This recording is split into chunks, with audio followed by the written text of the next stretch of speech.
월요일날 휴일이라서 오늘 또 이렇게 뵙게 됐습니다. 오늘은 미국 인구 중에서 3분의 1이 걸렸거나 걸릴 가능성이 있는 병. 이게 뭘까요? 아주 이 병에 대해서 지식이 많으신 분들 계신 것 같아요. 당뇨입니다. 한국 사람은 거의 40%입니다. 걸렸거나 걸릴 가능성이 있는 분들, 한국에는 40%, 600만 명 정도가 지금 당뇨병이라고 그래요. 한국도, 미국도 30%가 되고요.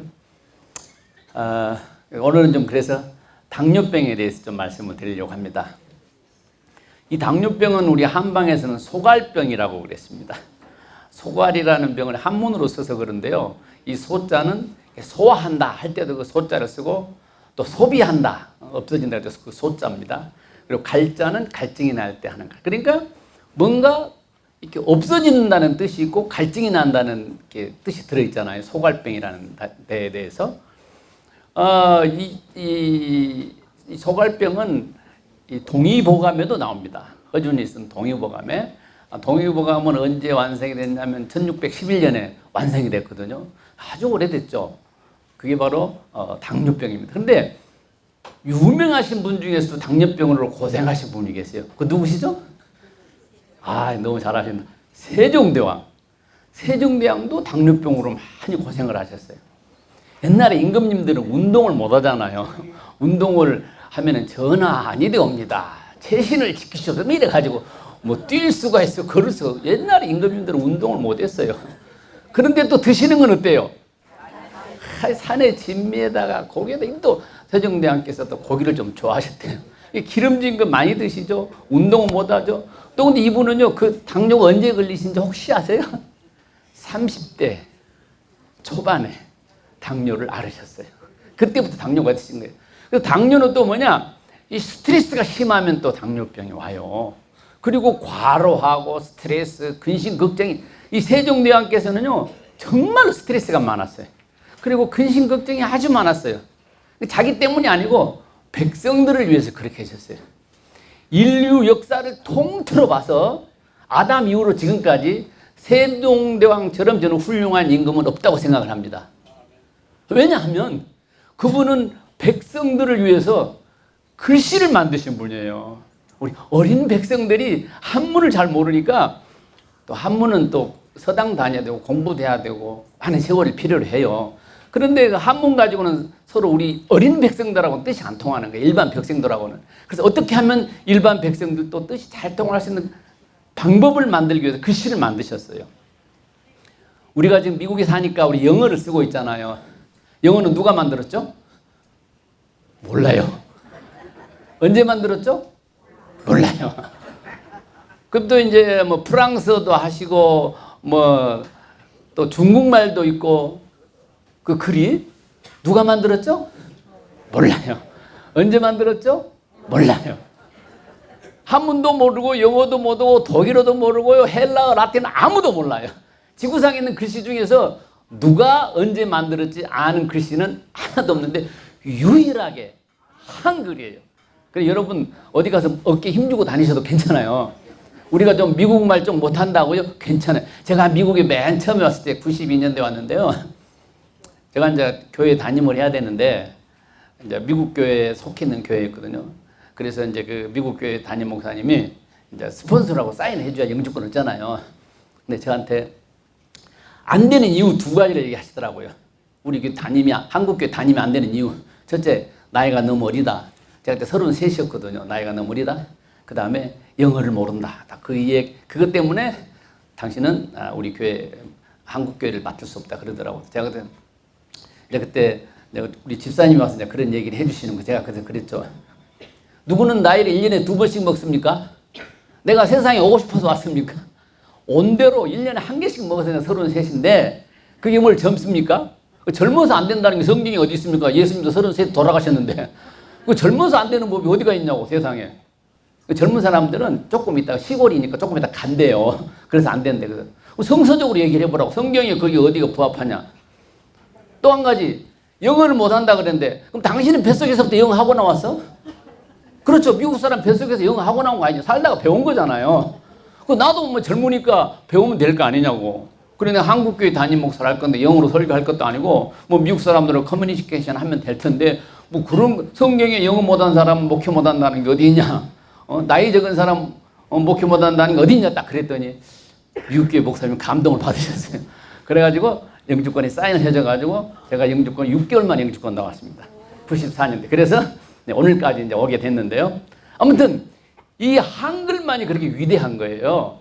이 세종대왕은요 그냥 한글만 갖고 위대한 게 아니고요. 그분은 해시계도 만드시고 물시계도 만드시고요.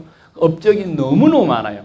여러분 한국은 이제 이 남편들에게도 출산휴가 주는 게요.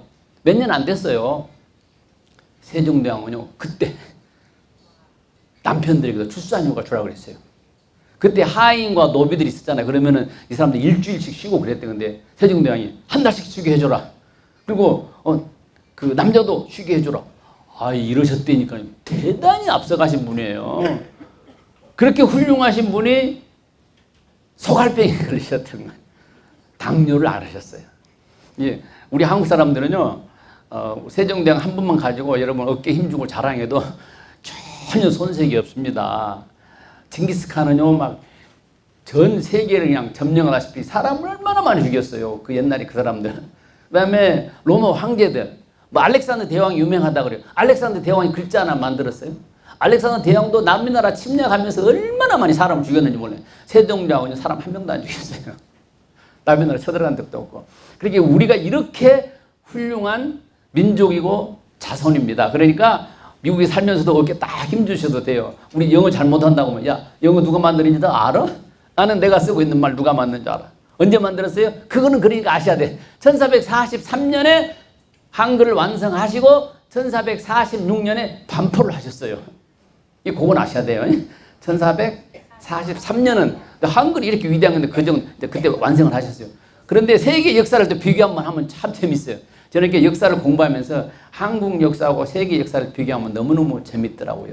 1443년에 세종대왕께서 한글 완성하셨는데 그 후에 10년 후에 서양에서 어떤 일이 벌어났느냐. 터키 오스만 제국, 옛날에 터키 지진 났죠. 터키 오스만 제국이 되면서 이스탄불을 함락해서 동로마를 무너뜨렸어요. 그때 서양에서는 이제 이스탄불이 점령하던 때이고 우리 세종대왕께서는 10년 전에 한글을 만드셨던 이런 재미있는 역사가 있습니다. 자, 그래서 오늘 세종대왕 얘기하려고 하는 건 아니고요. 세종대왕 얘기하려면 또 맨날 며칠 밤새고 해야 돼요. 이분은 역사가 너무 많기 때문에. 자, 그래서 당뇨병에도 소갈병으로 나옵니다. 그래서 이거 다 세종실록에 나오는 얘기들이에요. 그분이 전하 너무 그때는 스트레스라는 말이 영어가 없었으니까 너무 근심 걱정을 많고 고민하고 생각해서 그렇습니다. 근데 그분이 이 글을 만들어낸다는 게 보통 일이 아니잖아요. 너무너무 근심 많고 걱정이 많으셨었어요. 실제로. 그래서 세종대왕께서는 그런 전차로 당뇨병도 앓으셨어요. 자, 그럼 당뇨병이라는 게 이제 구체적으로 뭔가 한번 살펴보도록 하겠습니다. 당뇨병은요, 말 그대로 소변이 달다는 얘기예요. 그럼 소변이 왜 달까요? 포도당이라는 게 소변에 섞여서 배출돼 버려요. 포도당이. 그래서 포도당은 달잖아요. 단 거예요. 그러면 또 포도당은 뭔가? 우리가 오늘 아침 드셨잖아요. 또 점심 드실 것이고. 그러면 그게 우리가 탄수화물을 먹으면요, 그게 포도당으로 변화를 시켜요. 우리 몸이. 그 변화가 되면 포도당을 어떻게 하냐면요, 그 포도당은 우리 지난번에 세포 한번 보여드렸잖아요. 미토콘드리아라고 하는 그 발전소가 있어요. 거기에 포도당이 들어가야 우리가 힘을 얻고 에너지를 발생하는 거예요. 그러니까 우리 몸에서 우리가 기초적인 에너지를, 힘을 얻을 수 있는 게 바로 포도당이에요. 그래서 포도당이 우리 세포 속에 들어가야 거기서 이제 에너지가 발생하는 거예요. 그런데 웬일인지 이 포도당이 세포에 들어가려면은 누가 문을 열어줘야 돼요. 그 키가 있어야 돼요. 그게 뭐냐면 인슐린이라고 하는 거 여러분 많이 들어보셨죠? 인슐린이 나와야, 인슐린 호르몬이거든요. 인슐린이 있어야 그 인슐린은 포도당을 세포 속에 들어가게 하기 위해서 딱 키처럼 문을 열어주는 거예요. 그러면은 포도당이 세포 속에 들어가서 이제 에너지를 만들어내는 거예요. 그런데 이제 그러면은 그 또 인슐린이라는 건 어디서 나오느냐? 여기 그림 있죠. 제가 이 동그라미를 쳐놨는데 그게 이제 췌장이에요. 근데 우리 앞에서 보니까 췌장이 잘 안 보여요. 그래서 췌장은 검사하기가 좀 쉽지 않아요. 이거 뒤쪽에 있기 때문에 다음 사진을 보면요, 요게 췌장이에요. 이거 등 쪽에서 본 거죠. 우리 검사할 때 앞에서 보면 잘 안 보여요. 이렇게 췌장이 저렇게 생겼어요. 아주 조그마한 장기예요, 우리 안에 장기. 자, 그 다음에 그림을 보면요, 저 췌장 안에서요, 이제 췌관이라고 있잖아요. 그 관을 통해서 인슐린이 분비되면은 인슐린은 십이지장 안으로 들어가서 소화를 시킵니다. 만약 우리가 음식을 먹었는데 소화 효소가 나오지 않으면 1년 가도 소화가 안 됩니다. 우리가 입으로 씹어서만 소화 절대 되는 게 아니에요. 입으로 씹는 거는 잘게 부시고 썩는 거예요. 이제 우리 침하고. 그래서 뱃속에 들어 위에서 하는 일은 음식을 죽처럼 만들어주는 거예요. 섞어서 위산이 나와가지고 소화가 다 된 게 아니에요. 그래서 십이지장으로 들어갔을 때 드디어 이제 인슐린도 나오고 기타 다른 이 소화 효소들이 들어가서 십이지장에서 이제 소화가 돼서 드디어 우리가 이걸 에너지를 뽑아 쓰는 거예요. 자, 그 다음 그림 한번 또 볼까요? 자, 저게 뭐냐면요, 이제 췌장을 반으로 딱 잘라놓은 거예요. 그 부분 동글동글하게 했거든요, 섬처럼. 그래서 이름이 뭐냐면요, 랑게르 한스 섬이라 그래요. 랑게르 한스라는 사람 이름이에요. 저 사람이 저걸 발견했어요. 그래서 자기 이름을 딱 붙여놓은 거예요. 여러분도 뭐 하나 발견하면 자기 이름 딱 붙이셔도 돼요. 자, 저렇게 자기 이름을 딱 붙여놨어요. 그래서 저걸 랑게르 한스라고 합니다. 한스 섬. 저기서 이제 인슐린이 나와요. 이게 알파 세포와 베타 세포. 근데 이 베타, 저 안에 보니까 두 가지 세포가 있어요. 그래서 베타 세포로 가는 속에서 인슐린이 나와서 그 인슐린이 이제 우리 소화되면서 포도당을 세포 속에다 넣어주어서 이제 우리가 힘을 얻고 에너지를 만드는 거예요. 그런데 어떤 이유인지 모르게 저게 작동을 잘 안 해요. 키가 잘 안 맞아요. 그러면은 포도당이 이제 세포 속으로 못 들어가니까 피 속에 있다가, 피 속에 있으면 신장에서 걸러내서 포도당이 소변으로 배출돼 버리는 거예요. 그럼 에너지가 부족한 거예요. 배출되니까. 그 에너지가 부족하니까 또 이 포도당이 빠져나오면서 물도 같이 나오니까 이제 막, 그래서 소갈증, 이제 물을 자꾸 먹고 싶은 거예요. 그래서 이제 당뇨병의 세 가지 3다 증상이 있다 그래요. 음식을 많이 먹게 되고, 물을 많이 먹게 되고, 오줌을 많이 넣게 돼요. 그러니까 다른 작은 증상들도 많이 있죠. 세 가지 가장 핵심적인 증상이다 그렇게 말해요. 그러니까 오줌 속으로 섞여서 포도당이 나가버리니까 당뇨가 되고, 그럼 에너지를 쏟아버리는 거나 마찬가지예요. 그냥 힘이 없고 사람이 피곤해지고 여러 가지 병적인 것. 그 다음에 또 이제 계속 그렇게 되면은 또 합병증이 오게 되고 그렇게 합니다. 자, 그래서 당뇨병을 진단을 어떻게 하느냐? 당뇨병은요, 밥 먹는 거 안 먹는 거 상관없이 200 이상, 그리고 식후에 126이 넘으면은 당뇨병이라는 진단을 받게 됩니다. 여러분, 당뇨병이 또 우리가 흔히 이제 병이 있으면 유전자가 있다. 유전적인 것이 영향이 있다. 또 부모님이 이제 병력, 가족력이라고 우리 병력을 따지는데요. 미안하지만 당뇨병은 유전력이 1%밖에 안 된대요. 이게 부모에도 타고나는 거 1%. 이게 부모 핑계댈 거 없어요. 다 내 속에서 일어나고 내가 해결해야 될 것들이에요. 당뇨병이 지금 없어도 당뇨병 후보자가 될 수 있는 분들이 아주 많습니다. 그래서 당뇨병의 가장 기본적인 것은요, 환경적 요인이에요. 허준 선생이 말한 것처럼 섭생, 그래서 비만, 노화, 그 다음에 식생활, 탄수화물을 너무 많이 먹는, 설탕을 너무 많이 먹는다든지, 지방을 너무 많이 먹는다든지, 이게 문제가 됩니다. 또 운동 부족, 스트레스, 고혈압, 고지혈, 또 다른 약물에 의해서 이게 생길 수가 있습니다. 운동은 지금 현재 약 드신 분도 아마 계실 거예요. 약을 드셔도 약이 다 해결해 주지 않습니다. 약은 조절약이라 그래서 이렇게 당뇨 수치만 내려주는 것이지 절대로 당뇨를 치료해 주는 약은 아닙니다. 그러니까 그러면서도 약을 드시면서 운동도 하셔야 되고 음식도 조심을 해야 돼요. 그런데 대부분 사람들이요, 그냥 인슐린 약으로 먹다 안 되면 주사로 놓거든요. 근데 먹는 거 잘 안 가리더라고요. 가려 드셔야 됩니다. 그리고 운동 꼭 하셔야 됩니다. 조선 말쯤 돼서 이제 미국에서 테니스라는 운동이 이제 한국에 들어왔대요. 그래서 이제 양반이 지나가다 보니까 막 땀을 뻘뻘 흘리면서 이 테니스를 열심히 하는 거예요, 사람들이. 그래서 지나가던 양반이 그랬대요. 아니 저렇게 힘든 일을 하인들 시키지 뭐 하려고 저렇게 자기가 나서서 해. 운동은 다른 사람 시키면 안 돼요. 내 대신 운동해줘봐야 나한테 아무 소용이 없어요. 그죠? 이게 아무리 착한 효자가 있어도 그 운동은 대신해 줄 수 없어요. 운동은 내가 해야 되는 겁니다. 그래서 운동이 부족하면 안 돼요. 충분한 운동을 해야 됩니다. 그래서 이 지금 현재까지 당뇨 딱 한 번 먹어서 감기처럼 뚝 떨어지는 치료약이 있을까요? 없어요. 아직은 발견을 못했습니다. 뭐 달나라 가고 뭐 화성에 가고 막 이게 엄청난 과학이 발전한 것 같지만 아직 당뇨를 딱 먹어서 치료하는 약이 없어요. 왜 그럴까 한번 생각을 해봐야 돼요.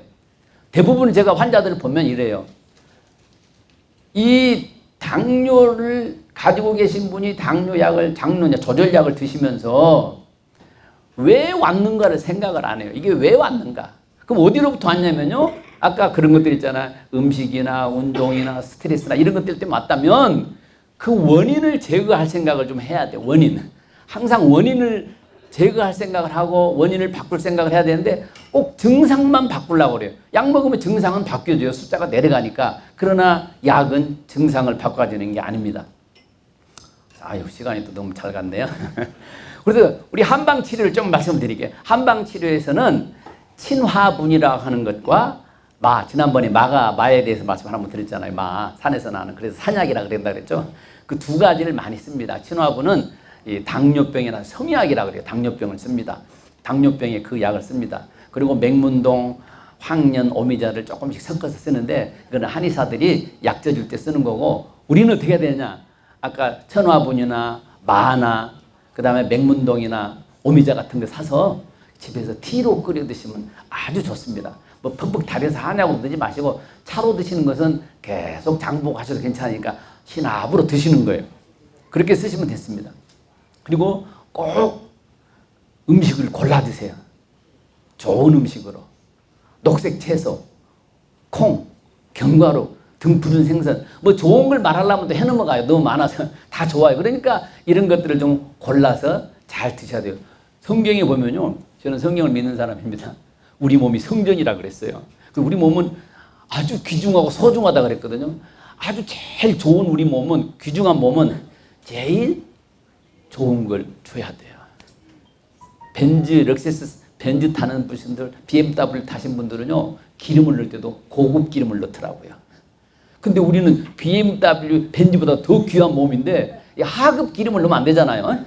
최고급 프리미엄을 넣어야 돼요. 그래서 우리 몸에는 그냥 눈에 보인다고 아무 과자나 주워 드시면 안 되고 눈 달콤하다고 막 드시면 안 되고 꼭 이것이 나한테 도움을 줄 건가. 이 음식은 두 가지가 있어요. 혀에 도움을 주는 음식이 대부분 많고요. 그 다음에 건강에 도움을 주는 음식은 많지 않아요. 대부분의 음식은 다 우리 혀에 도움을 줘요. 맛있고 달고. 그래서 혀에 좋은 것보다는 몸에 좋은 음식을 골라서 드시기를 바랍니다. 이 당뇨는요, 치료가 완치되는 게 아니고 평생 동안 잘 관리를 하셔야 되는 거예요. 약을 드시는 분들도 약만 100% 의존하지 마시고 건강도 하시고 음식도 골라 드시면서 관리를 잘 하세요. 그러면은 당뇨 때문에 돌아가시는 분은 없어요. 그런데 당뇨를 관리하지 않으면 당뇨병 때문에 합병증이 와서 죽게 됩니다. 그런데 지금은 이제 그럴 일은 별로 없어요. 지금 당뇨약이 이렇게 좋은 당뇨약이 발견돼서 만들어진 건요, 얼마 안 됐어요. 몇 년 안 됐어요. 그래서 지금은 너무너무 이렇게 세상이 좋아져서 그런 좋은 약들을 만들어서 이게 관리하라고 만들어준 겁니다. 그래서 꼭 운동도 열심히 하시고 자기 그 체력에 맞게 운동하시고 음식도 드실 때 가능하면 이것이 나에게 도움을 줄 것인가, 혀에 도움을 줄 것인가 또 생각을 하셔서 음식을 드시고 그러시면은 건강하게 오래오래 사실 수 있을 줄로 믿습니다. 감사합니다.